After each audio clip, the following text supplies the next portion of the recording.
President Trump's mad declaration that we have a border emergency with Canada happening right now.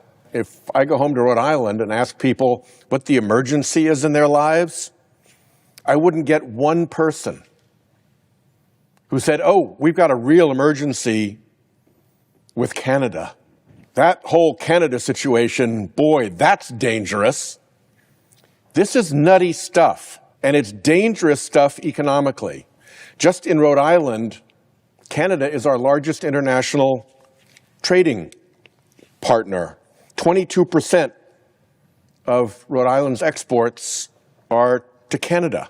And when the tariffs get reciprocated by our Canadian friends after this ridiculous behavior by President Trump, then that's going to affect all Rhode Islanders. We buy a lot of energy, for instance, from Canada. This is just a shady way to hit Americans in the pocketbook, to raise revenue that they can then use as a justification for lowering taxes for the billionaires and the big corporations who already pay way too little in taxes. And the excuse is one of the dumbest ones ever, that the emergency is fentanyl.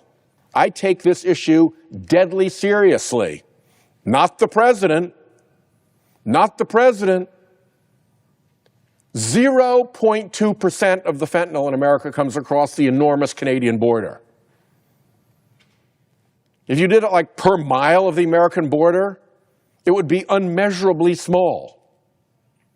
And over this fake excuse, they're going to dump enormous new expenses on American families. And it just puts revenues on the books that the Republicans can then use to go and do what they really want to do here, which is to make sure that all their billionaire cronies, everybody who's surrounding Trump, all the ones who write the big checks to the super PACs and who fund Republican politicians, that they don't have to pay taxes anymore.